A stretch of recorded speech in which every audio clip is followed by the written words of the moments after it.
really excited to talk to you today about character and children's character. When I learned about this, I was so excited. And if you could put up the presentation now. Yeah, I was so excited because I was actually doing some freelance work for the NHS in Scotland when I worked there. And they gave me this book and they said, we want you to turn this book into a day-long workshop for families on nurturing their children's character. And I'm like, what? You're the NHS? Like, I didn't know you would be that interested in children's character. I thought that was something that like Christians did. And they gave me this book. And as I read it, I thought, I bet the person who wrote this is a Christian. And it turns out that she was. And I was so excited to be asked to do a whole day seminar on character. And so I had to research it and find out about it. And I thought, why did no one ever tell me this when I had my kids? Because actually nurturing their character and ours is really good fun. And it doesn't have to be arduous or difficult. So here are some ideas for how to do it. So we'll just... So today we're going to take a journey through character development, why it's important, which we all know it's important, but when you look at a bit more than that, then you probably knew. And we'll identify 24 of the main character strengths, because actually before we can nurture children's character, we need to know what the character strengths are, the core key ones. Otherwise, how do we know what we're trying to grow and what we're trying to nurture and reinforce? And then we're going to learn how we can nurture these character strengths just every day in simple ways, and with our kids and with each other even, because all of our characters need to be developing. So what are character strengths? And we might have different ideas about this, but they're actually positive ways of thinking, talking, and doing that energize us and help us to enjoy better health, life, and relationships. It is about being more like Jesus, but it's also, it adds so much to our life here. We are much healthier, we have much better relationships, we work better, we inspire others much better when our characters are strong and growing. And these are personal qualities that will help us and our children to really flourish in life. And when life is tough, like it has been for the last couple of years, the more character strengths you have, the more you will flourish in those times. And we've seen that those who do have character strengths have done better in these more challenging times. And we can choose to start growing our character strengths anytime. We're not just born with them and that's it, and we have what we've got. We can develop any of them anytime, and we can grow them all through our lives. And we can nurture these traits in our children from a really young age. And that's really good to know that we can start doing it no matter how young or old they are, or how young or old we are. Now, the book that I read was called Celebrating Strengths by a lady called Jennifer Fox Eads. And she has this definition of character strengths that I really like. They are durable, fundamental qualities that describe us at our best. And I really like that, because traditionally we've said that people's character strengths are shown when life is really difficult, and we see which character strengths show when they're in really difficult circumstances, and that's when you know what you've really got. But Jennifer said, no, like character gets developed in those tough times. And yes, we do show character in those times, but basically character strength is who we can be when we're at our very best. What are we capable of at our best? When all the conditions around us are good, what do we do? And that shows our character. So that's encouraging to me, because I think that I'm actually a fairly patient person. But there are times when I'm impatient, you know, when I have to wait for my pastor husband like for a long time after church, which actually I've not had to do for quite a while now. Or when I'm in one of those security queues at Heathrow waiting to go overseas, which also I've not had to do for a long time now. Then I start to find it hard to be patient. I get impatient and a bit grumpy. And I think, well, maybe I'm not so patient after all. If I was a really patient person, maybe I wouldn't get impatient at those times. But this is encouraging, because Jennifer says, are you able to be patient? What are you able to do when you're at your best? And recognize that is what characterizes you. And that's encouraging and hopeful. So if we go to the Bible, Peter talks about character development in a way that we might not have just noticed until we go back and look at this. But he says, make every effort to add to your faith goodness, to goodness, knowledge, to knowledge, self-control, to self-control, perseverance, to perseverance, godliness, to godliness, mutual affection, and to mutual affection, love. And we'll see some of these words repeated in different ways, maybe different variations, when we look at character strengths in a moment.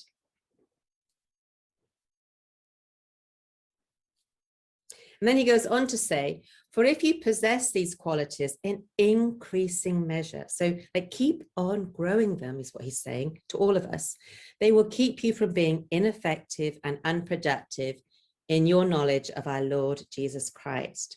So there is Peter saying, look, once you've got faith, you need to keep adding things to it and keep growing them. And maybe not add everything all at once, but keep working on growing your character to become more like Jesus, and keep doing it and help others to do it too, because that's what we're all here to do together.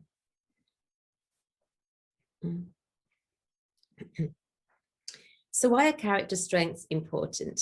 Well, they actually enrich our lives. They help us to be respected by other people, because when we have a good character, people think highly of us, and also respectful of others. So our character strengths show us how to care for others and to share what we have with them. They encourage us to learn and work well. The more character strengths we have, the better worker we'll be, the more we'll learn and be a good student too. They help us to make positive contributions to our community, to our church community, fellowship, to the people around us, our neighbors, because they kind of flow out of us like fruits. And so people benefit from them. They help us to have healthier relationships as well, because all of them help us to care for our relationships in different ways, to live happier lives, and also to share God's love. The more of these character strengths we have, the better witnesses we can be, the more ways we have to share our love and faith with others. So if we were here together and actually live in the room, I would get you into groups and I would say, make a list of God's character qualities. What are they? What is God like? What is his character like? And it's really important for us to think about that, because actually this is the goal of character development, is to become more like Jesus in our lives. And when we understand God's character, then that can help us see, oh yeah, that's an important quality. That's a characteristic that we need to try grow in our lives or help our children to grow. So if you were to make a list of God's character qualities, I wonder what you'd put in there. Maybe if you want to, you can put some in the chat, if that would be interesting to you to do that, because normally I give you about 5 minutes to do that. But it's good to just think about what God is like. Make a list of God's character qualities. I once did this with some children and they came up with like 100 different words for God's character. So there's loads there. And quite a lot of the character strengths kind of are a blend of those characteristics. And so it's very interesting to think about God's character and have a list of what we see in God's character, and then look at what character strengths do people value around the world. Now, some people did some research back in the early, like about 20 years ago, and they wanted to find out what character strengths were valued all around the world globally. And that's really interesting to me, because these were valued in most of the world's cultures. They found 24 character strengths that were considered valuable and vital to have in just about every culture. And for me, that says this is God's character written on the hearts of flesh, that around the world, these characteristics are what people still value.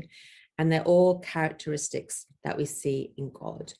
And there's something really kind of awe-inspiring about that God has planted the seeds of his character and the recognition of good character in everyone, everywhere. And each culture has this set of character strengths that it admires, that it works towards, and that it tries to build up. And so that's really inspiring that God has put this there in all of us. So an organization called Let It Ripple, which is actually run by Jewish people to help people to have character strengths. It's a really interesting website that they've changed it a lot recently, but there used to be a lot of resources on there to help you nurture every different character strength, but they've changed it, but they have some good videos, some good information on there. And they did this really interesting thing, and they made like a periodic table of elements, like if you remember that thing from chemistry, but they did it for character strengths, and they categorized them. So they said, these are the wisdom skills, wisdom character strengths, creativity, curiosity, the love of learning, and perspective. That's being able to have like a big picture view of things. Then there are the courage skills, bravery, perseverance, honesty, and enthusiasm. Now, some of these might be put in quite interesting places. And when I saw some of these character strengths, I was like, whoa, enthusiasm, interesting. But then when you work with someone who's not enthusiastic, you realize, oh, wow, yeah, enthusiasm is really important. And thank you for the ones people have put in the chat. I can see some of them coming up there now. I've got the chat open. God is loving, understanding, merciful, protective, loyal. Then there's the humanity skills, love, kindness, and social intelligence, which also covers like being protective and being loyal, I guess. So those things are blended in the humanity skills. Justice is social responsibility, teamwork, fairness, leadership. Then there's temperance, and that's forgiveness and mercy, humility, prudence, self-control. And then there's the transcendent strengths, which is appreciating beauty, gratitude, optimism and hope, humor, and spirituality. And so some of those might surprise you. When I first went through this list, I was like, oh, that's interesting. I wouldn't have thought humor should be there. I wasn't sure about appreciating beauty, but as we unpack them, you'll see they really do have a place. So these are the different character strengths by category, and we're going to explore them together. So as I mentioned, the character strengths are wisdom. The wisdom ones are creativity. That kind of pleased me because I like to be creative. And I don't think when I was young and creative, my parents always thought it was very wise. But I appreciated that it's there. That's like, wow, it's a wisdom skill. Curiosity, love of learning, and perspective. So these are the things that make people wise: being creative and finding different solutions, being curious to learn more, loving learning more. Curiosity is also about finding out and like science and discovery. Then there's perspective, taking the bigger picture of things.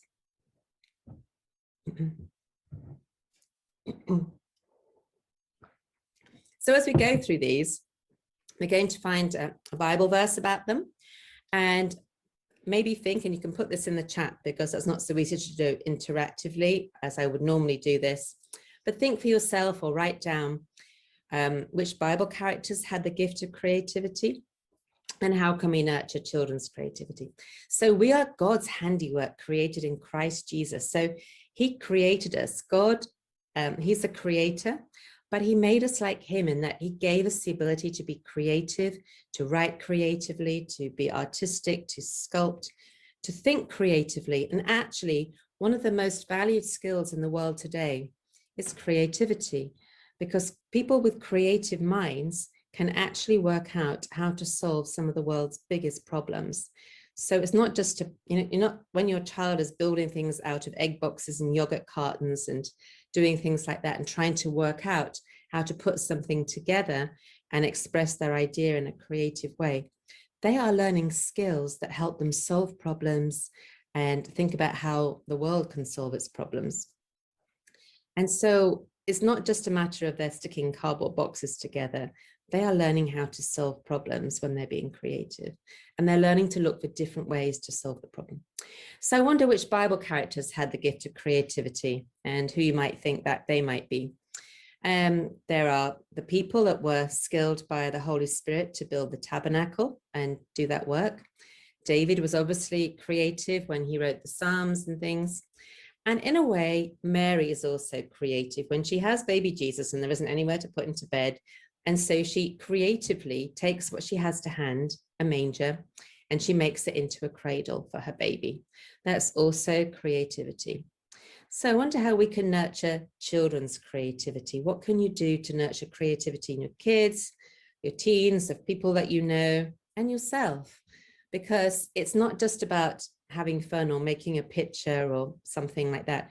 You are learning skills of following instructions, being patient, and thinking differently, and exploring materials. So there's a lot wrapped up in that.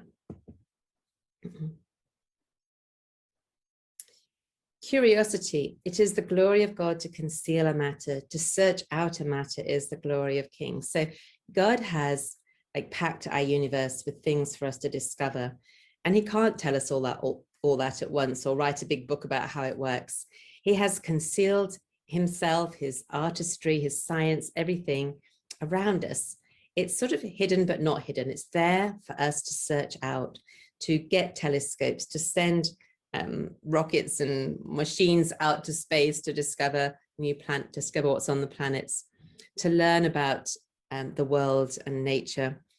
And that curiosity is something God has put in us, again, so we can solve problems like medical problems and things like that as we learn. And I wonder which Bible characters were actually curious. I wonder if you can think who might be curious in the Bible, who wanted to find out more. Actually, the three wise men were curious. They saw a star in the sky and they were curious about it. And they're like, oh, let's find out about this star. Let's see if there's anything in the written books that we have about a star like this. Let's go and follow it and see where it goes. And let's go and see what we find at the end. We think it's going to be a king. And so they were curious. Abraham must have been curious to have gone away from his home and set off with God into new possibilities. And many people in the Bible were curious, although we might not think of it as that way until we actually look at their stories and think, oh yeah, they were curious. Moses was curious about the burning bush. So how can we nurture our children's curiosity? Because I know as a mum, when my children were curious, it'd be like, all right, don't let them get too curious. You never know what they're going to find. Are they going to get into trouble or make a mess? But we need to nurture their natural curiosity. Fortunately, children are quite curious. I see someone's put in the chat, Nicodemus. Yes, he was curious. He wanted to learn more about Jesus and salvation and how this was all going to work. So we can nurture our children's curiosity by getting them things like telescopes and microscopes, finding out what they're interested in, learning about it alongside them to nurture that curiosity, helping them to explore their world. And because you never know if they're going to be a scientist or something or solve a huge problem that we need. Zacchaeus was curious. Yeah, that's a cool one. Going up in the tree to find Jesus. Thank you. The reason I'm getting you to think about Bible characters who had these character strengths is because one of the ways we share them with children is we can use the character in our family worships and explore their character strengths and use that as really good material for sharing our faith with our children and helping them to grow in character, is using stories in family worship, stories of real Bible characters who had these strengths. Then there's a love of learning. Let the wise listen and add to their learning. So why is it important to keep on learning throughout our lives, especially about God? Well, it really is important. There's never a point when we can say, oh, we know it all now. We've studied all the 28 fundamentals. We've got baptized. We need to be learning throughout our whole lives, especially about God, and keep on growing, learning about relationships, learning about life, learning how to improve ourselves so we can bless others more effectively. So who in the Bible loved to learn? I'm thinking that Solomon loved to learn. He was wise and he kept learning about the things around him.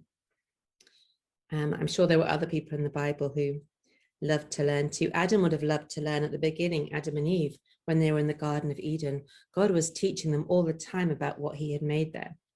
So how can we help our children love to learn? How do we motivate them to have a joy of learning and not make it a chore, something they have to do that stops them from going out to play? How can we make sure that we help them to learn in ways that they enjoy? And partly it's finding out what their learning style is, how they learn best. Coming alongside them can be really encouraging them, quite often we just tell them to go and learn on their own, but they're really motivated by us being with them. So find out what excites them, because if they can love to learn about something that they're really engaged in, they can share that love can then help them learn in other subjects, which they might not find so enjoyable right now. So it's really important to make learning fun and enjoyable for children, and especially learning about God and the Bible, because then they just really can't wait to learn. They want to learn. It's a joy. And actually, the more joy they have when they learn, the better they will learn, the more effective their learning will be, and their brains become more open to absorb new information.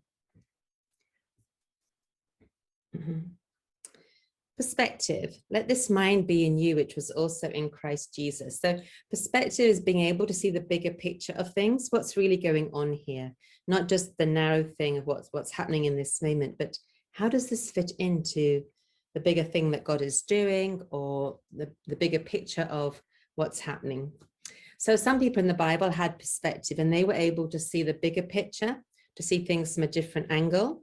And sometimes that was because they had a vision, like John in the Revelation. He had a really different perspective, I'm sure, once he'd gone through Revelation and had those visions.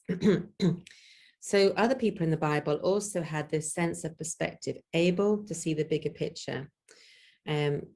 God tried to help Abraham have a bigger perspective. It wasn't just about him and his family. It's like, you're going to be the father of nations. Your offspring are going to be like the sand on the seashore, the stars in the sky. And yes, Noah had perspective. He had to have that long-term vision, the bigger picture. God is doing something, and you guys need to understand what's going to happen here.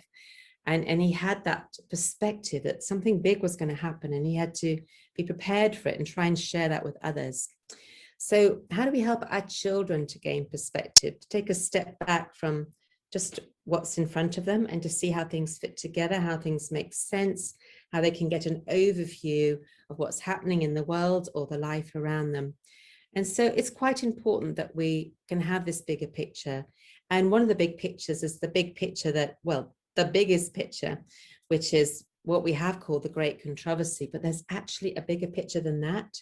And it's understanding God's love. The battle, the battle between good and evil is really about God's character and about how loving he is towards us. That's actually the biggest picture that we need. And Jesus said the most important things are loving God and loving others. This is the big picture stuff. How do we love God well? How do we love other people well? Mm-hmm. Then there are the character strengths of courage, bravery, perseverance, honesty, and enthusiasm. Mm-hmm. So bravery, be strong and courageous. Do not be afraid. Do not be discouraged. The Lord your God will be with you wherever you go. And I've had to hang on to this week. I have vertigo, so I really, really don't do well with heights. And I have other reasons, physical reasons why heights are not great for me. And we went on this walk across the Lake District, and there were several times when I was basically clinging to rocks, trying to climb over steep things, completely out of my comfort zone. And for me, that was being extremely brave. For Bernie, it's like, it's just a thing you do. It's not brave for him. We all have different things where we're brave, and that we have to be braver. And so when I do that, I'm being really brave, because that's really hard for me. So we need to recognize when children are doing things that are really hard for them, and they have to use a lot of courage. And sometimes for some children, what they do that's brave doesn't seem like much to the rest of us, but for them, it's being really courageous. Maybe it's standing up in church and reciting a memory verse. And some children do that with no problem. For some, that is really, really courageous. So we need to know our kids and know what courage is for them, and to nurture that bravery, and not say they're not brave because, they don't want to do really scary things, because you don't know physically what is going on inside them that makes something quite hard. And also you can be too brave and be foolish and hurt yourself, because you can climb up too high and then fall out. So bravery is protective as well. So which Bible characters were brave? Well, I'm sure you can know loads of those. Many of them were like Paul, Jesus, Daniel, Noah. Jonathan, yeah, Jonathan. I mean, he just got up and goes, oh, yeah, you, my friend, you fellow archer, come with me. We're going to go and fight this battle. If God's with us, we'll win. And that was just incredibly brave to me. And David fighting Goliath. So we can learn some things from these great warriors. Esther was brave. You know, there she was, a young girl. She was brave. She could have died going to the king. Even the widow of Zarephath is brave. She's willing to give up her last meal for her and her son for this prophet Elijah, who doesn't know. That's bravery too. So there's different ways in which we are brave. And we need to find out what bravery looks like in our children and encourage it, but not push them too far, because if we push them too far into something they're not ready for, they can be really scared and back right back. So be very gentle with bravery and be really understanding about it.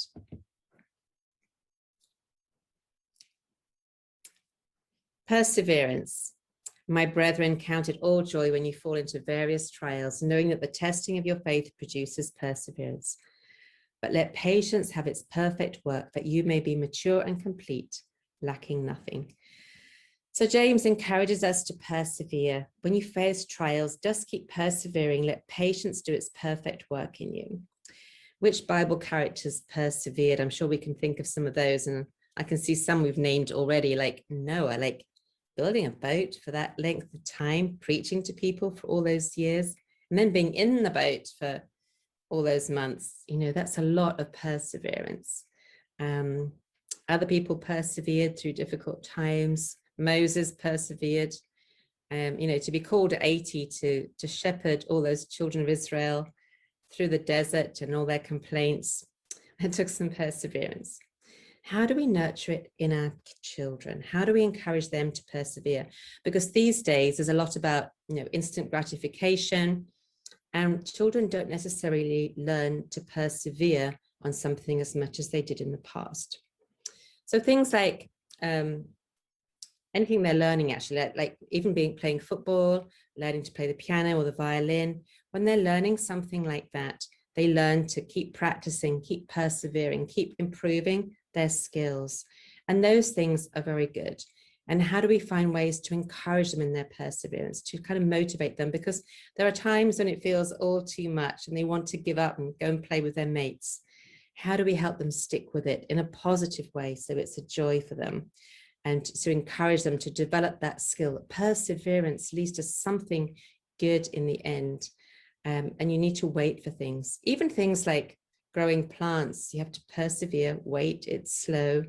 And that helps children not to get into this immediate gratification.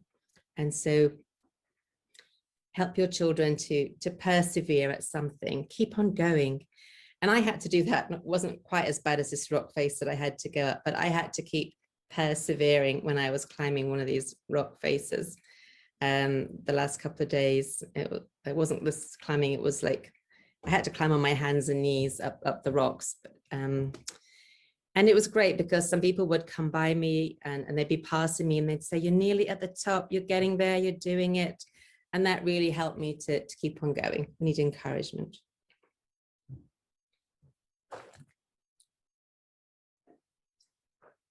Honesty. It's really important to nurture honesty in our children.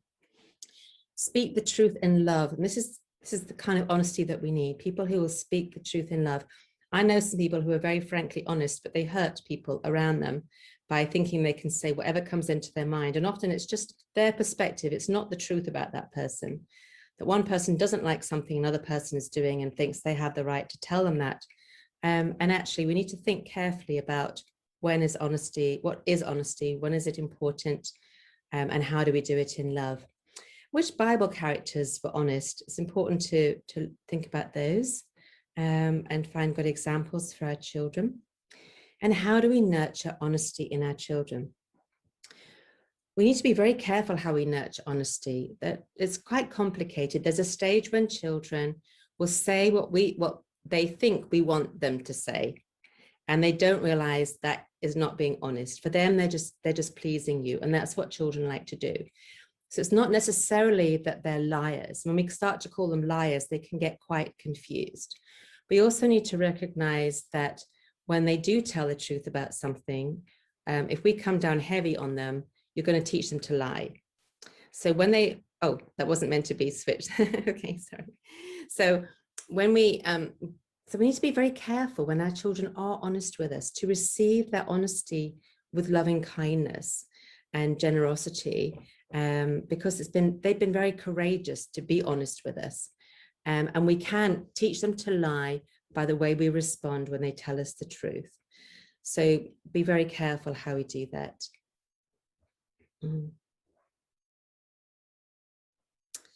Enthusiasm. Whatever you do, work at it with all your heart as working for the Lord and not for human masters. So which Bible character was enthusiastic? You know, when you do work with people who are enthusiastic, it really keeps you going, keeps you energized, it keeps you happy. They're a joy to work with, and they're enthusiastic for the same thing as you. So Peter was enthusiastic. Oh, Daniel and his friends, they were honest. Are they honest? They're also enthusiastic, but they were definitely honest, and spoke up, and that's courageous too. So a Bible character who was enthusiastic was Peter. He was always sort of jumping into things energetically and then chopping off people's ears, jumping into the water. He was just, you can tell he's just full of enthusiasm, and he does things before he thinks. And actually enthusiasm needs to be balanced with some perspective, so you don't do something stupid, or some wisdom, so that you're not so enthusiastic you get into a problem. But that enthusiasm, that doing things cheerfully and positively, is such a blessing. So how do we help children to be enthusiastic? Quite often they start off being quite naturally enthusiastic about things. They want to try things and go for things, and we can hold them back a lot. And so how do we nurture healthfully their enthusiasm and balance that with keeping them safe? But we can be enthusiastic with them. I find that when we're enthusiastic, that inspires their enthusiasm.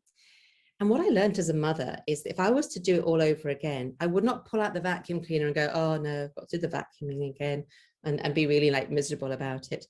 If we want our children to be enthusiastic about chores, we need to be enthusiastic about them ourselves. Oh, I love to vacuum. That's great. I love to make the house clean and tidy. It's so much fun to get all the bits off the carpet. Model it first, because we can do a lot of good by being cheerful about the chores in the house. No wonder children don't want to do them if we do them begrudgingly and are miserable about doing them and complain about doing them. Why would they want to? What are they learning from us? So the more enthusiastic and positive we are about the things that we do in the home, the more they'll want to experience that, and the more they will see that as something to be enthusiastic about. Then we have the humanity character strengths. That's caring for relationships and people, kindness, social intelligence, and love. So let's have a look at these.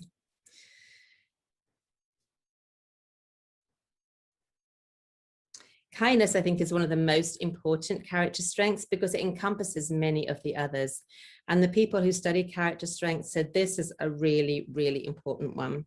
Being kind to others.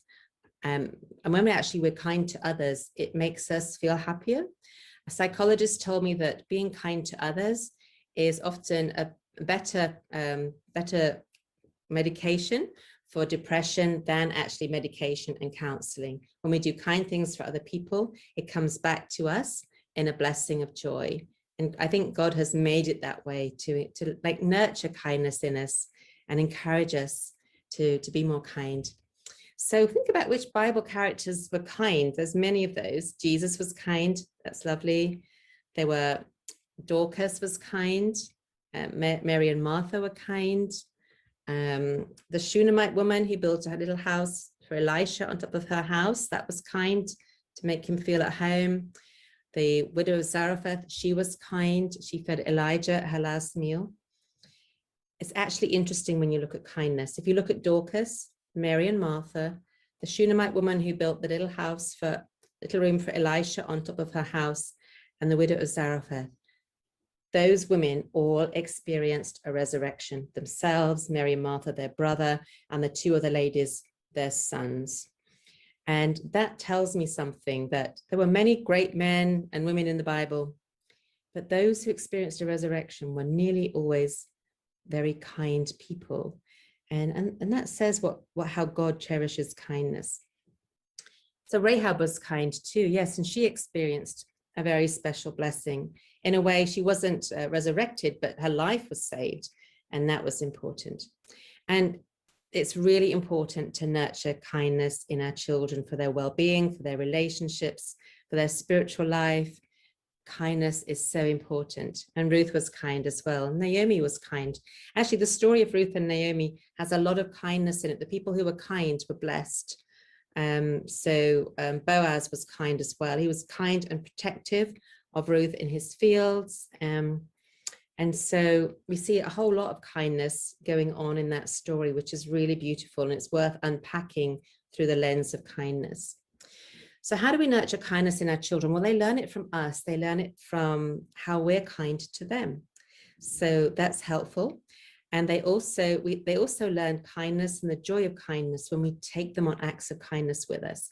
So we go to the supermarket and say, let's buy a box of food for this needy family. Help me choose what we put in there. So rather than them fussing around, buying sweets and whatever else they want, they go to the shops, but they have the fun of buying things to bless somebody else. And that feels good. That feels good to them. Or even to buy something to put in the food bank boxes outside the shop or on the way out. That's really helpful.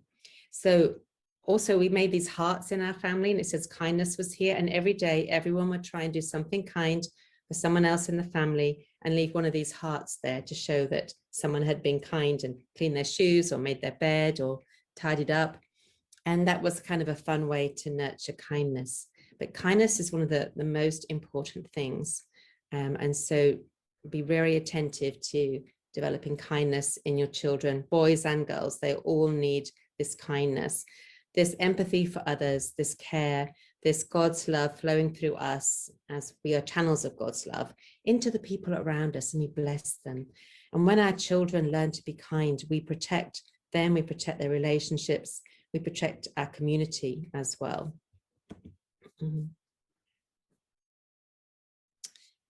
Love, it's very much like kindness. So love one another as I have loved you. That's how we are to love one another. That's the love we show to our children, the love we inspire them to show. And we can think about how Jesus showed love to others as our example. He was kind, he was accepting, he was forgiving, he didn't hurt other people, he was compassionate. He looked at the crowds and his heart was broken with compassion. He helped everyone he could. He was just, the kindness was just the love was just flowing through him. So how can we nurture this character strength of love in our children? How can we help them see just how amazingly loving God is, how amazingly loving Jesus is, that he loves them. They are all his beloved children. Regardless of what they do, they are continually beloved by God. And that's such an important message to give to our kids. And sometimes we mix that up and make them feel they're only beloved by God when they're good, but they are beloved by God all the time. We all are. And we need to help them see that, because when they experience God's love in such a powerful way, they won't want to give up on that. They'll feel there's always hope for them, and they'll hold on to that love and learn from that love.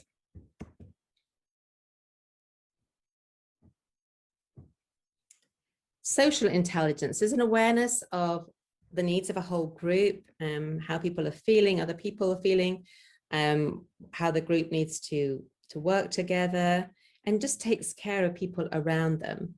And so Paul says, be kind to one another, tender-hearted, forgiving one another, even as God in Christ forgave you. So it's helping the relationships to be peaceful, to work out people's conflicts, to encourage people, see who needs bringing into the group, they might be left on the outside. And which Bible characters were socially intelligent? And actually, I think Naomi was. Naomi was very good. She looked for kind girls to marry her sons who may have been ill or disabled in some way, because their names meant weakness, sickness and wasting, or something like that. So she chose kind girls for her sons. She was known as a kind person before she went to Moab. She comes back and she helps Ruth integrate into the society of Bethlehem, even though she's a foreigner.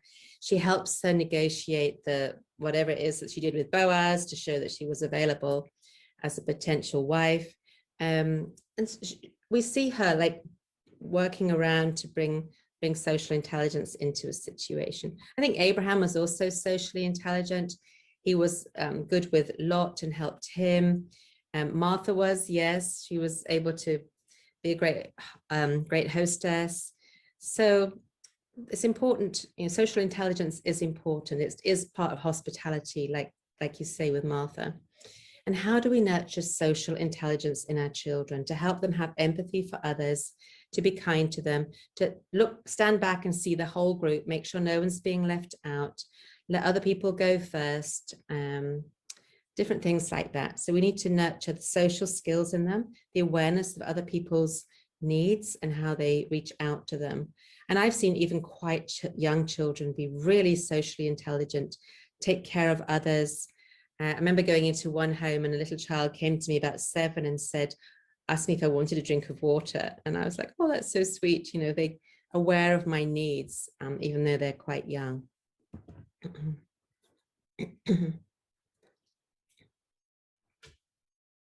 Then there's a justice strength, social responsibility, teamwork, fairness, and leadership.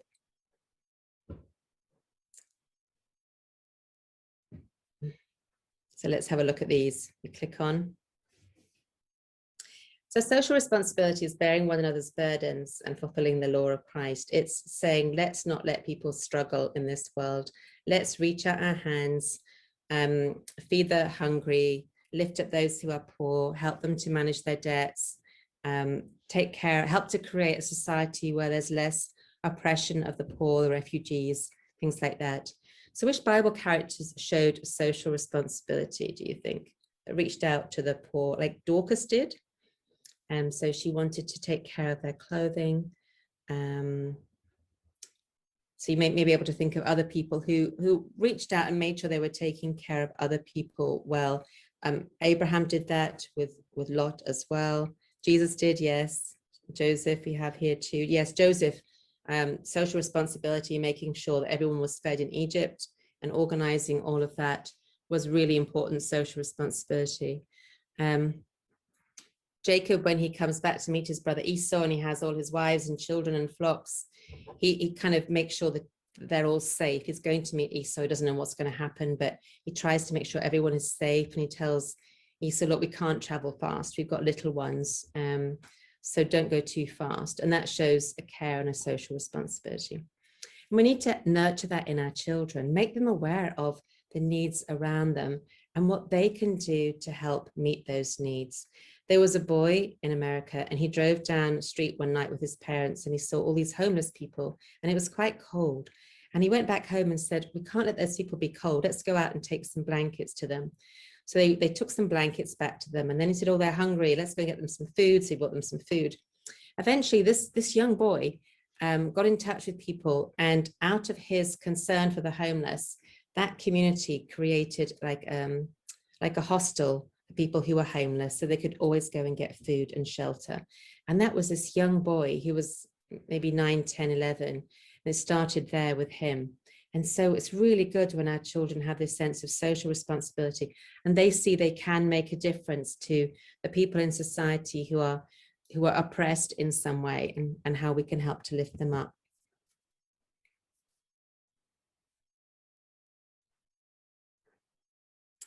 Teamwork. Beloved, behold how good and pleasant it is for brothers to dwell together in unity. I wonder how many parents of more than one child have really believe that. It's such a, it is so good and pleasant when brothers dwell together in unity. And who showed good teamwork in the Bible? Well, we have Noah and his family building the ark. We have Abraham and his team. We have like Moses and Aaron and Miriam. And then we have like, dividing everyone into tribes and helping to take care of them with different leaders. We have the disciples working with Jesus to feed 5,000 people. So there's lots of good teamwork that we see in the Bible. And how do we help our children to be good team players, not people that say, oh, I just have to win, that they see it's about the whole team working together. And quite often that's team games or other things when you're working together, even as a family, when you have a project that you all have a part of, and even the smallest children help to make food for the hungry, maybe help make soup for the soup run, and everyone gets involved together.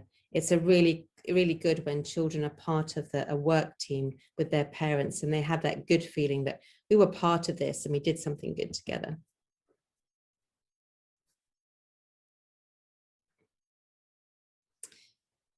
Fairness. Believers in our Lord Jesus Christ must not show favoritism. Which Bible characters showed fairness? Well, we have Solomon in the story of the baby. And we have the apostles in the New Testament when they were taking care of widows, and the Greek widows said, actually, you know what? We're not getting as much as the Jewish widows, and they worked out a way to make sure everyone got the same. They wanted to be fair. And how do we nurture fairness in our children? That's a really difficult one. Because fairness isn't always treating them all the same. It's treating them equitably rather than equally. And so, you know, we had 3 children, and when we needed to discipline them, we had to do it in a different way for each of them. They all needed different things, and we had to understand what they needed most, and help each other to understand that we're all different, but we all need different things to get us to the same level. And that's what fairness is. So helping children to be fair, to not complain if they lose, to look for being good losers, to being fair to others, to sharing things evenly. Those are the things that we can do with our children. Okay. Mm-hmm. Leadership. So even young children can learn good leadership skills. And this is what Jesus says, but you're not to be like the other people. Instead, the greatest among you should be like the youngest. That's the one who serves the others. And the one who rules like the one who serves. So we need to help our children realize that leadership is about taking care of others. It's not about bossing everyone around and getting everyone to do what you want. It's making sure that everyone is on board. Everyone is taken care of. Like Jacob did when he said to Esau, look, I've got to take care of the whole family, even the little tiny ones and the little lambs. They can't go fast. So I need to take care of everybody. And that's the kind of leader I want to be. So name some of the good leaders in the Bible, and what are the qualities that God appreciates in his leaders? And he really appreciates this humility, this servant leadership that like Moses had. He was considered very humble. Abraham was a good host and he was very hospitable. He cared for other people. He showed generosity to others. So we see in good leaders lots of these other character strengths actually. And so how do we help our children to learn skills that will make them good leaders, that will lead other children in positive directions, and maybe even influence the other children not to bully, not to hurt other children, to be kind? They can be like peer influencers, making sure that other children don't get themselves hurt. Some people are even training their teenagers to be peer influencers and discourage other teens from like smoking or doing things that are not good for them, like drinking or underage sex and things like this, by what they say, by what they do, setting a good example that gives others a good way to live. So how do we nurture those in our children? We can help them to be leaders as well. Give them little opportunities to lead out from time to time in family worship, around things in the house, in Sabbath school as well.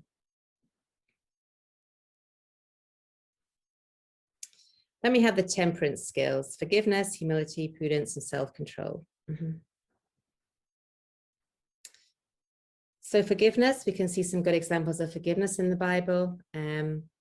In different times, like Jacob and Esau, they learned to forgive. Jesus forgives Peter and lets Peter know that he's been restored in the relationship. And how do we help our children to forgive others? And that's really important. How do we forgive our children? Because they learn from us. All of these character strengths, they learn in the first place from how we model them ourselves to them. And so we need to learn what these are and put them into our lives as well. And how do we help our children to forgive? Because that's quite an art. And we need to teach them from quite young how to forgive another person, how to say sorry, how to make amends and mend a relationship quite quite quickly. We now know that relationships that have been broken and hurt, where possible, there needs to be some restoration the same day. Like, don't let your sun go down on your wrath, because if people sleep on a broken relationship, then it actually goes deeper into their brain and can cause them to feel anxious, more guilty, and make it harder for them to mend it, and even depressed. So we need to help our children learn how to forgive in healthy ways, tell them why it's important, and be a good example of how we forgive them generously. Humility is important. So not boasting, but just being humble about yourselves, being willing to do humble things like, clean the floor, clean the toilet, even empty the bin, and do that cheerfully. And we model that in our own way that we do these things. And we serve others humbly and cheerfully. They learn from us that that's fine, it's okay to do. And they need to have their values secure in God's eyes. Jesus was able to be completely humble, wash the disciples' feet, which was the lowest of the low task, because he knew he was. He knew he was God's son. He knew he was deeply beloved, and there was nothing beneath him in serving others with joy. And we need to pass that on to our kids. Wisdom. So that's important. God will give us wisdom generously if we ask. Which characters in the Bible were wise? And we have Solomon. We have, a lot of Bible characters are wise. Daniel was wise. Jesus was obviously wise. There was a lot of wise people that we can see. How do we encourage our children to develop wisdom? What does it mean to be wise? And how do we nurture that in them? So we need to think about how we help them to think carefully, to learn well. Lots of these other skills in the character strengths will contribute to their wisdom if they love learning, if they're good with people and have social intelligence, if they're persevering. All these things will help them to have wisdom.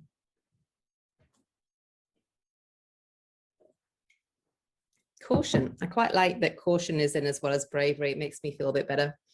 Be very careful in how you live, not as unwise, but as wise. Don't be foolish. So caution is important too. It's good for children to be brave and to do all sorts of things and be enthusiastic, but we also need to be cautious. And many of the prophets were cautious. They spoke words of caution into people's lives. Noah was encouraging people to be cautious. The danger's coming. I guess Moses was also encouraging them to be cautious in different ways. And how do we nurture wise caution in our children to help them look at the big picture, assess the risks? This is especially important for teenagers. They can assess the risks and make a good judgment, and work through in like examples of risk and sort things out for themselves, come up with good solutions. So we need to like walk our children through making some wise decisions and think about the options, and not just tell them what to do, but help them to work that out for themselves, to be cautious. Yeah. So self-control. So that's kind of tricky. Which Bible characters were good examples of self-control? We have John the Baptist. He went out into the wilderness and ate locusts and honey, or carrot beans, maybe they were. So he had to be self-controlled. Daniel and his friends were self-controlled. They could have eaten the king's food. They chose not to. So how do we nurture self-control in ourselves and in our children? What do they learn from us about self-control? Self-control in food, self-control in what we say and what we do. How do we set them good examples? And how do we help them? Normally at this point, I show a video called the Marshmallow Test, which if you Google for the Marshmallow Test and find one by Igniter Media, there's a really funny little clip about children trying to be so self-controlled. They're given one marshmallow and the lady leaves the room and she says, if you don't touch that marshmallow, when I come back, I'll give you another one and you'll have two. And these children are trying not to eat that marshmallow, and they nibble it and they lick it and they poke it, and they're trying really hard to be self-controlled, and it's quite funny. So that's one thing we can do by helping them to delay gratification, saying, you really want this, I know you really want this, so let's put that on the calendar.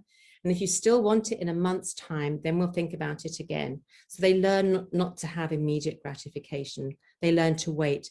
And in a month's time, they may not want it at all. They may have something else. So then you put that in for a month. And that helps them to wait, to really think about whether they need this or not, and to make good choices. Then the transcendence, I love these ones. So we'll go to the first one, appreciation of beauty. And I was surprised when I first saw this one, but then I thought, you know what? God appreciates beautiful things. And David appreciated them and wrote Psalms about them. And if people didn't appreciate beauty, if God didn't, if people didn't, what an ugly world we would live in. We'd live in an ugly world and people would make ugly things, and we would not have as much joy and wonder in our world and in our life. So it's really good to help children slow down and appreciate the beauty of God's creation. Take them out into nature and don't just rush through it, but slow down. Do things like take bark rubbings, watch how snails move, and really look at the flowers and see all the detail. I mean, God took a lot of time and attention making that flower the way it is, and how often we don't even notice all the little parts in it and all the colors. So encourage children to slow down, take photographs of what they like, draw what they like, just learn to appreciate God's amazing creativity. It's so good for them. Gratitude is a really powerful skill. You might not think of this being a character trait, but it truly is. People who are grateful are so wonderful to be around. The more grateful we are to other people, the less they argue with us. So there's a good thing as well. So which Bible characters showed gratitude to God and to other people? Well, David, he showed lots of gratitude to God in his Psalms. And there's one leper who came back to Jesus, and Jesus really appreciated that. So how can we nurture gratitude in our children towards God and others? So encourage grateful prayers, make gratitude lists. We would go through the alphabet saying what we're grateful for. We walk down the road and say, thank you, God, for this flower, for this person, for this tree. And even walk into a room and thank God for 10 things in that room you've never thanked him for before. Get children to write thank you letters to people. The more gratitude they can have, show to others, the happier they will be. And they will be, it'll really help all of their relationships. So gratitude is an important one. And it's such an easy one to nurture and develop. Optimism is important too. We need to have hope all the time. And we nurture hope in our children, obviously through our faith in the Bible, but also by having things they can look forward to, depending on their age. Like the younger the child, the sooner it should be that they have something to look forward to. And really lovely things to look forward to, like going out in nature, doing what they enjoy, and having something good to look forward to in the not too distant future is really good for their well-being and nurtures their hope. Planting seeds is hopeful and optimistic. We're waiting for some strawberries to ripen that we planted, and that can be hopeful and optimistic. So think of things that children can look forward to, watch slowly, be hopeful for. And you can see that by planting seeds, there's hope, appreciation of beauty, there's perseverance, there's all sorts of things involved in there. And they can be grateful for what they grow. So by being aware of the character strengths, you can make the most of the opportunities you have with your children to help them grow and to learn and to develop their characters. Humor. I really like, this is a character strength, that having a good laugh is really good for us. We used to meet together as a family at dinner time in the evening and tell each other the funniest thing that happened in the day or the funniest thing that happened in the week, and look for funny things to share, positive things that help children to have a good sense of humor and to bring laughter into the home. It's really good when you're around someone who has a really nice sense of humor, that doesn't laugh at people but laughs with them and shares good positive things that are funny. It really inspires people, lifts up their spirits, and actually helps them to learn and be more creative. The more we laugh, then the more creative and hopeful and healthy we are as well. So it's important to help children find out what they think is funny and to share those things together. Spirituality. It's really lovely to me that every culture values spirituality. And what sums it up for me really in one sentence, and there may be others in the Bible, is what does the Lord require of you but to act justly, to love mercy, and to walk humbly with your God, which I think sums it up, in the way that we live with God and live with each other. But there's so much more to it than that. And I wonder which Bible character is your favorite spiritual hero apart from Jesus? And how do we nurture the spirituality of our children? By making, they found by some research by Adventists that the more fun the family worship was, and the more enjoyable it was made by creative prayers and different activities, the more the children wanted to stay in the church. So we need to nurture the spirituality of our children by finding out how they like to learn, what inspires them, what brings them joy in worship, which Bible stories do they like the best, and to nurture that in their lives, to teach them fun ways to explore the Bible, to learn Bible verses, to really enrich their life with positive spirituality. So that's kind of gone through them all and looked at some Bible characters. Why are they so important? Well, we learned earlier on that they help us to cope with life's difficulties, like times of COVID. They help us to be resilient and bounce back emotionally when there's been setbacks in our life, difficulties, challenges. The more of those things we have, it's like we have more sticks around us that hold us secure when life wants to bend us over. So every character strength is like having another twig around you that builds up your strength and hold you steady. And that because they all bring skills that help us deal with life well. They enable us to live more fulfilled lives that are more happy, and we're more loving and more desirous of serving others in our lives. So it makes our lives really good.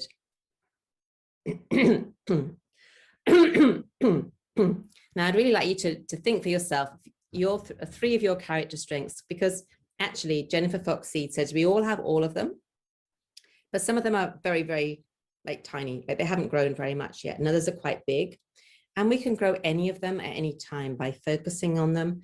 And we can help other people grow their character strengths by encouraging them, noticing when they do something, bringing it to their attention. So think of three of your character strengths and think about a time when you use that strength. And if you're a bit shy or self-conscious, what would your children or your friend or your spouse say were your character strengths if I asked them? And list them, because it's important for us to know what ours are for ourselves. So just jot down for yourself, I think my top three character strengths are. Maybe think about other people in your family. What do you think their character strengths are? What examples, specific examples, do you have of a time when they use that strength so that they can see, oh yeah, it's not just you saying that, but yes, now you remind me, I was doing it at that time. I just didn't know that I was doing it. So here's a reminder of them all if you've forgotten what they all were. And you've got a handout that has a lot of these ideas in it, and probably even more about how to nurture in children and different Bible characters. But just think for yourself, what do you think your top three are if someone was to describe you? And it's really quite important to be aware of what they are for yourself and for other people. Because once we have this list in our head, we can spot when our child is doing something or when someone else is using one of their character strengths. And that's the starting place, is knowing what this list is. So when someone noticed your character strength, what difference did it make to you when you were a child? If someone noticed one of your positive qualities and said, hey, you are this. Now, when I was a child, one day I put together some things at school, I don't know, like egg cartons and bits of scrap and tissue paper. And I made like a bird. And it was probably a very ugly bird.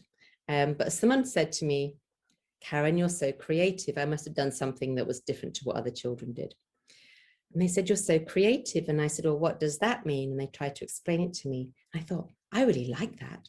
I like the idea of being creative. I want to be creative. And because they said that, the next time I was doing something, I thought, okay, I'm doing this. How can I be more creative in what I write, in what I make, and how I think? And so that really encouraged me. That one person saying, you are so creative, stayed in my mind. So what does a creative person do? How do I do this in a more creative way? And that nurtured my character strength. So now I've written actually about 6 different books on different ways to be creative. Because someone noticed it when I was a child. And you could be that person for the children in your family, in your school, in your Sabbath school, church, people around you, your nieces and nephews, your grandchildren. Spot them doing something good and let them know that's what you're doing, because that is so encouraging. When you spot them doing something kind, say, that was so kind. That was a good choice. That was a good thing to do. You were so kind then. And we have named them kind. And the next time they're faced with a choice, they will think, oh, Grandma said I was kind. I wonder what kind of thing I could do this time in this choice. So you help to shape their thinking. So how we nurture children's characters, be aware of these different character strengths so we can recognize them in children and others. Let them know when they've used a character strength. Tell them they made a good choice, as I said, and help children to recognize character strengths in themselves and others. So Jennifer Fox-Eads, the whole class that she had of primary school children would notice and write on a board, like when other children were showed a different character strength to encourage them, which is so lovely. Mm-hmm. So we nurture children's character by helping them to choose which character strengths they want to work on at times, and wonder about the times when Jesus might have used his character strength, read the story together. So when was Jesus persevering? When was he kind? When was he appreciating beauty and humble and different things, socially intelligent? And look at a story to find that together.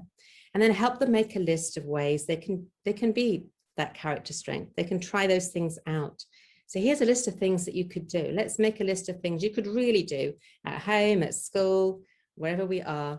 Let's make a list of really doable things that you could do to practice being brave or whatever else they want to work on. Then think about the Bible characters who showed that strength. You can learn about them and as well, use them as your family worship focus. Look for Bible verses about the strength as we've used in this presentation. Learn those verses in creative ways so they stick in their mind. The more creatively you learn a Bible verse or learn about a Bible story, the more it will stay in your heart and in your mind, because that's another really important reason for using creativity. The more of the senses that are involved, the more of the body that moves, the more they will remember what they have learned. Find autobiographies of really inspiring people who use that character strength. People today, people in Bible times, people in history, and use those stories to inspire your children too. So do it as a family. Make a list of things you could do together as a family. Work on your strengths together as a family or a class. Design posters about the strength and other creative reminders to help each other practice the strength. So make it fun. Make fun little posters reminding people to do this or that you're working on. And as the children are making those posters, they will be learning and reinforcing the idea for themselves. And notice when people show these character strengths in real life, in books, in the news, on TV, in movies, whatever your children are into. So every story has children, people using different character strengths in different ways. Who was the most kind in the story? Who was the bravest person in that news item? Who was the most persevering person in that movie? Who was the best team player in that story? So help them to notice when they get to the end of the storybook, think about the character strengths people showed and how they did it. Because in books and on TV and in the news and movies, they're learning different ways that people can be kind or grateful or brave or whatever it is that they're looking at. It's really nice at the end of every day to ask your child to say, what 3 character strengths did you use today or this week on a Friday night?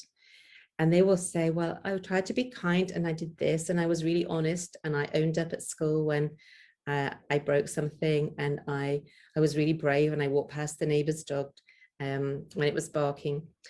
But then if you can notice something else they did that they haven't noticed, and you can say, and I also saw you do this, and that was brave, and that was this, and that was that. And give them examples of the character strengths they used during the day. They would have used many of them. But before I learned about this, I would not have been aware. They would not have come to my attention, and I wouldn't have reinforced them. But it's very powerful to say, I saw you do this. That was a good choice. That was building your character in this way. And that's a good thing to do. And that helps them. So if I was here with you, we'd be thinking about a character strength, and we'd give each group a different character strength, and we'd think of 3 Bible characters who did it, and Bible verses and activities that you would do, and any other resources, but we can't do that today. So we'll move on.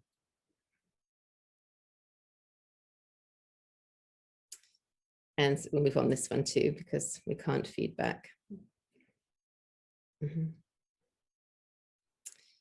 So something that I find really inspiring as I look at character strength is this message from Ellen White: every act of life, however unimportant. So all the simple little things your children do, anything that is moving towards a character strength, it's important that you try and notice it and bring their attention to it, and help them to realize this is really important. This is a good choice. It's good choices that form the character, and they are reinforced when the people around say that was a good choice. You're growing this character strength, and help them to notice that.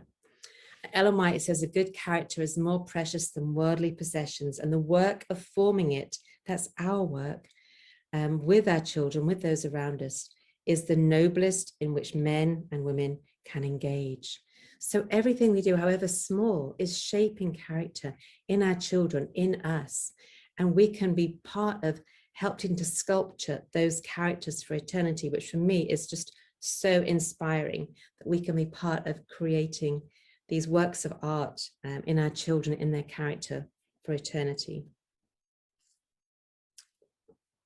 So I want you to think, as we're coming to the end, what one thing will you do to nurture your character? Because your character is important as your children's. They need to see that you're working on yours. You can tell them, you know what, I'm working on this in my life, and this is how I am doing it. And that teaches them that this is lifelong work, lifelong journey, and it's worth it. And you talk about the joys of developing your character over the years. Make it something they want to do. I'm growing more like Jesus, and this is how I'm doing it. This is how I'm helping you as well. And together we can do this, because we all want to grow more like Jesus together.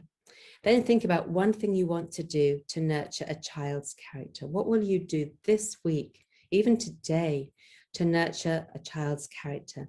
If there is another child in your home today, tell them one way this week that they have showed one of those character strengths, made a good choice, and sit down with them and say, I want you to know when you did that, that was a good choice. I was so inspired to see that you could be so kind, see that you could be so persevering, so generous,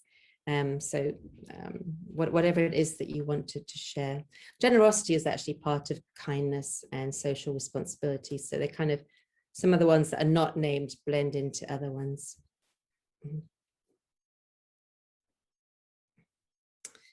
So let's pray now. I'll just pray. I know there's going to be a prayer at the end, and then we'll open for some questions. And I look forward to hearing what you have to say.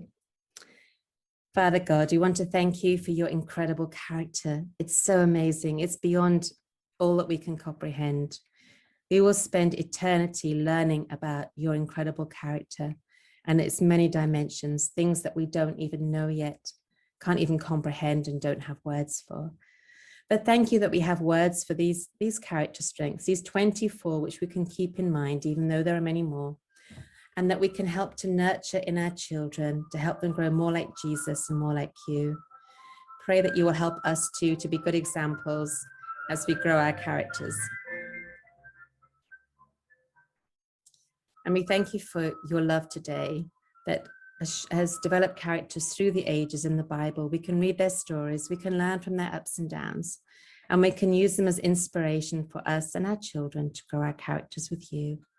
Thank you that you will help us with this most amazing work, because it brings you joy to support us in this way. Through Jesus' name, amen. Amen. So here are some useful resources. Celebrating Strengths is the book by Jennifer Fox Eads. It is for teachers, but I learned so much from it.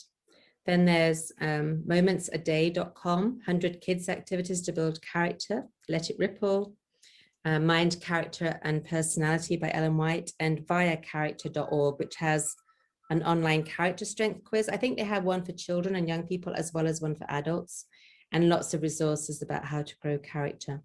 And once you start Googling for it, there's masses of stuff to help you, and lots of things that you do every day can actually be creative, like cooking in the kitchen, or persevering, even like making a jigsaw.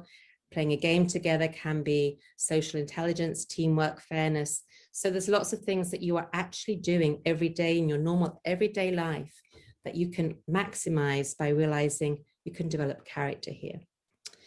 Okay, so I'm open now for questions.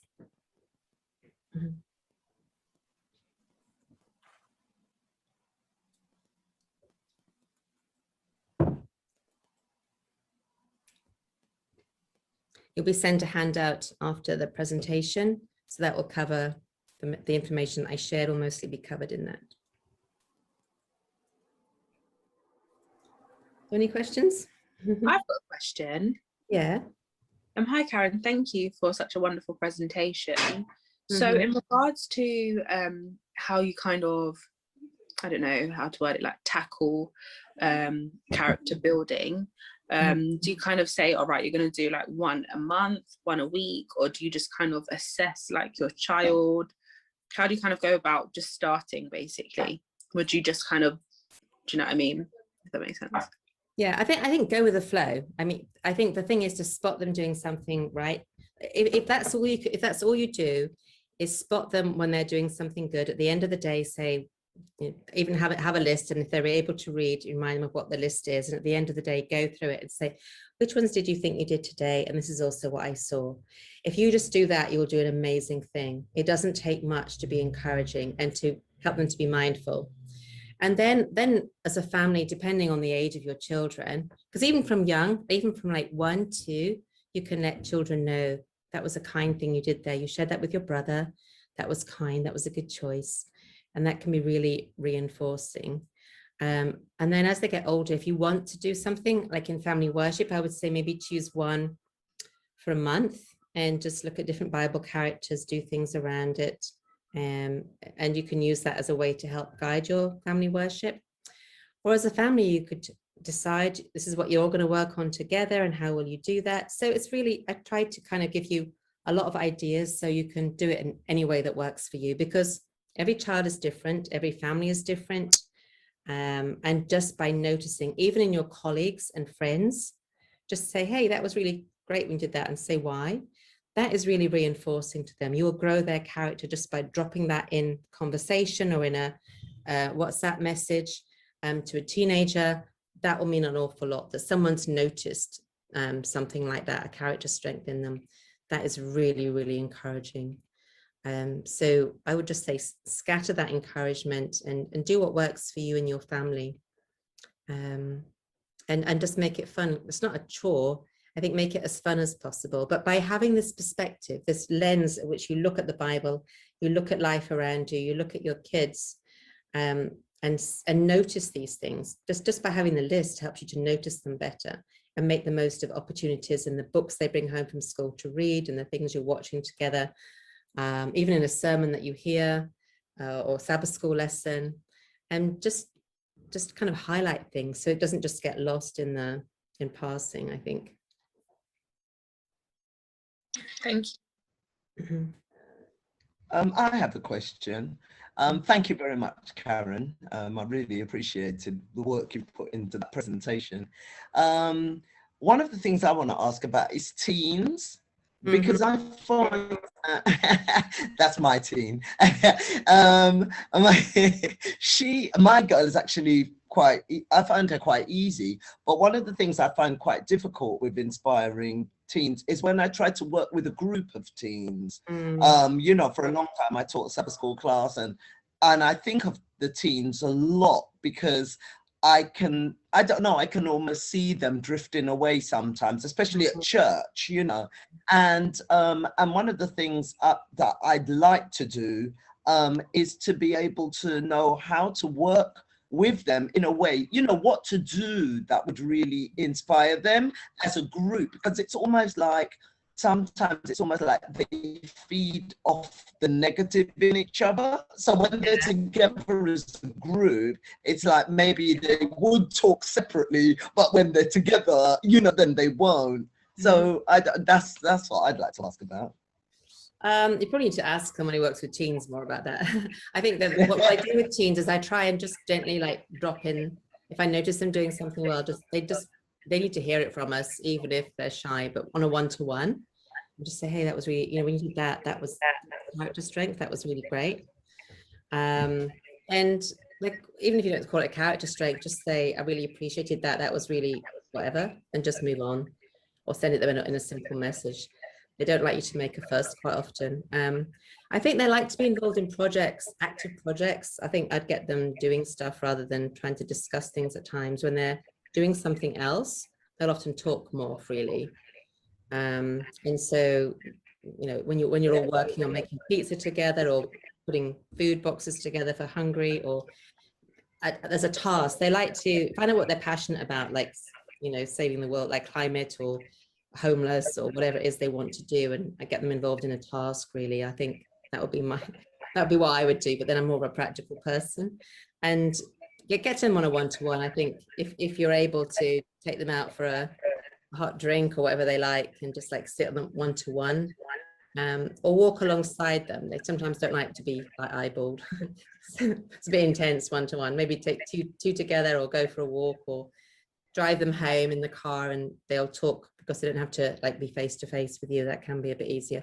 I do a whole of the seminar on the teenage brain and what's going on there, but you can have that one another time if you wanted.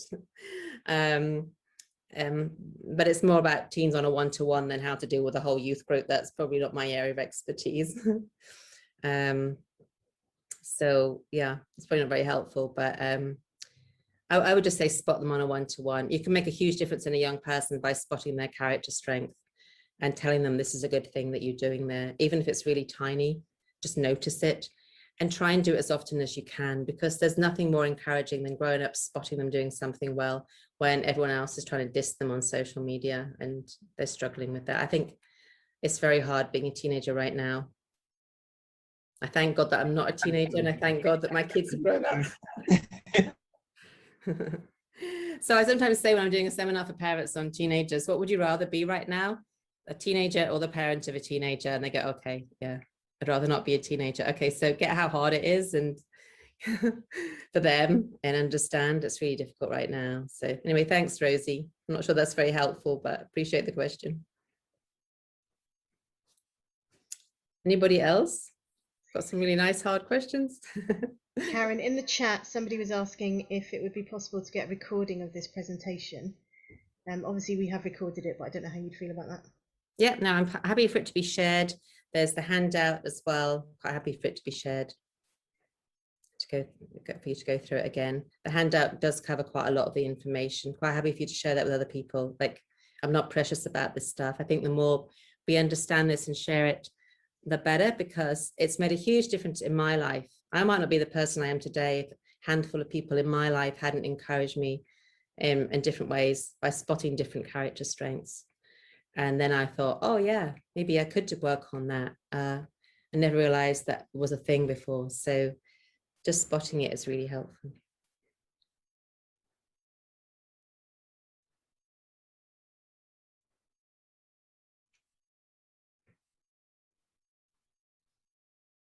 I would say just do it. If you could, when you get the handout, take the list of the character strengths, or go to viacharacter.org or Let It Ripple and get the list off there. Just having that handy. Jennifer Fox Eads, every kid in her class had like a big heart shape with all of those words on it, all the different character strengths. And it said, what character strength shall I work on today? And every time they lifted the lid of their desk up, they would see this and they would think about it. And they would start off thinking, today I'm going to work on this. And at the end of the day, they'd lift the lid again and they would ask themselves, what did I work on today? What did I use today? And they would kind of affirm them, like, okay, I did that. That was special. And it was just a way to help them be more mindful of how they can develop their character and what they can do and the choices they can make. Otherwise, they can just like drift around the classroom and do everything they normally do. But to think, what am I going to work on? And what did I work on? What did I do? What did I do differently? What can I notice about myself? Helps it to grow.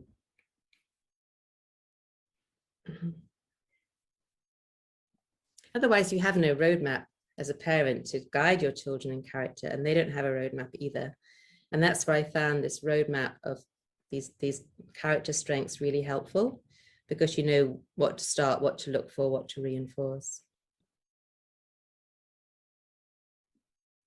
Can I just ask about the character strengths and the parent? Because can a parent begin working with a child on their strengths without first looking at theirs? I think you can. I think you can still encourage theirs without working on yours, but I think it's really good for them to see you work on yours. But just get started wherever you can and encourage a child, but then actually stop and think about, what can I do to be more of this? What do I need to work on? Because they're things we all need to be working on all through our life, really. But start wherever you're at. And it does help if you're doing it too, because then you can help them. I think it's more authentic if they see you doing it too, but just I would say just start where you are if you're still not quite there yourself, and at least start encouraging them. And the other bit to that is that, we often say that, show me a child at 7 and I'll show you what, I don't know, a man at 21 or whatever it is in regard to that. So is the thinking that, is it easier therefore then in terms of molding and shaping character to begin dropping all of that in terms of the character strengths when they're much younger compared to, I don't know, when they're teens or whatever? Does it make it harder, or is this an ongoing work? As long as your life ends, there's always character strengths to develop? There's always the theory is that there's always things you can be working on and bringing out different dimensions of it with God's help and in life, and just practicing it, just doing things that are kind or persevering or whatever is kind of growing it, working on it. I certainly think that the younger you start, the better, and you start naming it even before the children don't have words. And little things that they do, if they come and help you, tell them that was kind, and let them know. We actually shape their behavior more positively by noticing what they do well and bringing their attention to it, than noticing what they do wrong and disciplining them about that. When we say don't do that, they don't know what else to do. When we say that was good, then they know that was good and they will do it again. It's clearer to them in their mind that that was a good thing. I was told it was kind, that was kind. But if someone says, oh, don't do that, you shouldn't have done that, without telling them what they should be doing, then it's harder for them to learn. So the clearer we are, the better. The younger you start, the better. And it can just be a fun way. I think if you just notice when it happens, when they do show a character strength, let them know. Look at what they've done well every day when you put them to bed, and give them a kiss and a prayer, rather than what they haven't done well. And notice what you did well in the day, rather than what you didn't do well. Today I did these 3 things well, and with God's help, thank you, God. And we may have made mistakes, but most of the time we're doing good stuff. And we just get the mistakes kind of get overblown in our head. So look at what you do well each day, and what the children do well each day. And even teens, I think you can start wherever. If you haven't done it now, just to start when they're older, and just like drop it in bit by bit. Otherwise they might be a bit self-conscious, but sometimes you're still putting teen not to bed, but you're saying goodnight to them, and just say, I was really proud of you today when you did that. That was really this. Even if they're a bit all over the place and you think you've had a bad day with them, try and find one thing they did well and tell them, I really appreciated when you did that.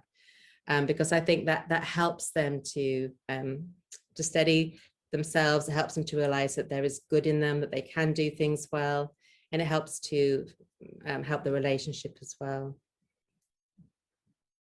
And even if you're married and spouse, say, today I really appreciated it when, I saw you do this. That was really this, that can be really reinforcing for each other as well.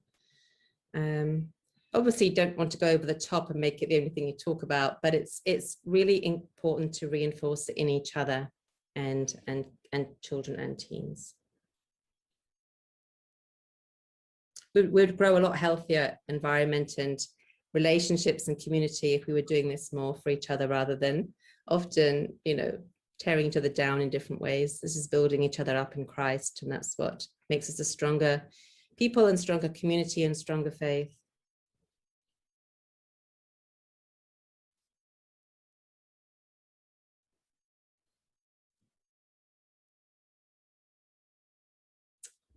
Any other questions?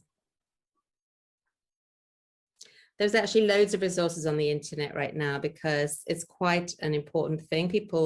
Even people that aren't of faith realize that developing character is important for children's well-being, all of our well-being. And so there is masses of ideas that we can well use as Adventists and Christians on the internet. And a lot of it does come from faith communities like Jewish community and other people.